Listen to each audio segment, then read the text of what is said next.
Alright, the UFC White House card. What a historic event, right? I mean, it feels kinda random on some level, but as we get closer and closer to this Sunday, I'm hyping myself up. So today, I'm just gonna run through all the fights in the card super quick. Maybe there will be a wisdom to it, you know, rather than thinking out loud for 15 minutes on each fight. Pushing myself to get this done really quick can result in me focusing on what matters the most, who knows? Starting strong with the first fight on the card, Diego Lopes vs Steve Garcia. I know you all are going to hate me for this, but I think Lopes is very good, man. Of course, hating on him after his back-to-back losses to Volk is easy and the default stance among the fanbase right now. But guys, come on, it's Volk we are talking about here. Yeah, Lopes literally lacks any ability to cut corners and pressure his opponent properly if they have anything resembling a good footwork, but is Garcia really that good? I mean, he's solid, that's for sure. I just think we will have another situation in our hands that is similar to what happened to John Silva. That's where I'm going to leave this one at. It's easily one of the hardest fights to call on this card, unlike the next few. Bo vs Kyle, huh? I don't know, man. Sounds like a snooze fest to me. I'm trying my hardest to not hate on Bo Nickel, but after seeing how RDR gassed the hell out against Brandon Allen of all people, the loss Bo had against RDR, oh man, it's aging very poorly. I have Bo winning this regardless, but I don't want to waste any time on it. Easily, it's going to be the least exciting fight in the entire card. If you disagree with me for some reason and think Mr. Nickel is going to put on a masterclass, be my guest, comment down below. I swear I'll come back to this and praise you for it, okay, if that turns out to be true. The next fight though will be exciting for sure, even though it's going to be a little bit one-sided. At this stage of his career, unfortunately, Michael Chandler seems like he lost all of his explosiveness that once made him great. And since his fight IQ always leaves much to be desired, I don't know how he can stand there with Ruffy. One important detail here, of course, is Ruffy got dominated by BST not so long ago, so we could see Chandler shooting and utilizing his wrestling a lot more. But who am I kidding, dude? I just don't think Chandler is going to put on a quote-unquote boring performance, even if it potentially can get him the victory. He's not going to do that at the White House, okay? Absolutely no shot. Because of that, I have Ruffy winning this with a nasty KO, so let's move on. I like this fast pace, by the way, I don't know about you. So what do we have here? Hokit vs Lewis. Oh boy, this is going to be a certified disaster. Now look, I love Derrick Lewis. I think he's hilarious, he had some great moments, especially that flying knee knockout. Yet in his last fight, he just sat down and gave up basically, didn't he? I just don't see how he can hang in there against someone like Josh, who is 28 years old by the way. Let me tell you, he's the oldest looking 28-year-old I've ever seen in my entire life. But yeah, Josh probably keeps his undefeated record intact and easily puts Lewis to sleep. Moving on to Suga Sean O'Malley versus Aiemann Zahabi. Dude, I talked about this before, but if Zahabi went life and death with the corpse of Jose Aldo, how is he even going to touch Sean? That's going to be impossible for him. It's an easy layup fight for Suga. He, in my opinion, needs to win this by KO, not a lousy decision, and he totally can. That's my prediction actually. I know I'm predicting so many finishes on this card, so I have to let you know, okay? My picks to win are more serious. If I'm saying Fight Ray is going to win, I really believe that, but the method of victory is just me having fun. Keep that in mind, please.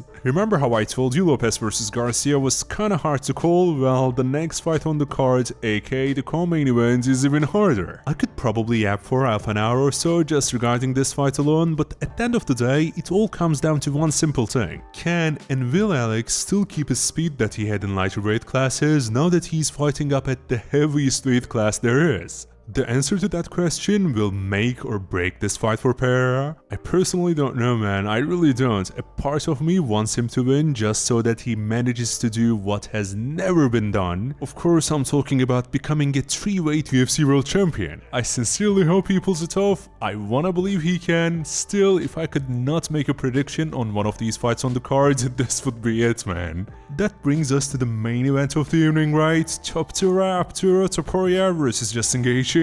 Look, I gotta be honest with you here. I would love for Justin to win, and if we didn't see him struggle against Petty all while destroying him, by the way, maybe, just maybe, I would have higher hopes. I just cannot come here and seriously tell you Justin has a higher probability of winning this than Ilia. That would be a straight up lie. He of course does have the puncher's chance, but this Ilia dude is better than Justin everywhere, man. He is better with his striking offense, defense, grappling, you name it. Real talk though, I can't believe it's been barely 5 minutes minutes and we are done. I'm done. I know this was not the deepest breakdown of things, but that wasn't exactly what we set out to do, right? I hope you enjoyed and also are hyped out of your mind for the weekend. Let me know what you think about my picks, who do you got and why. Last but definitely not least, subscribe and stay safe until the next time. Cheers.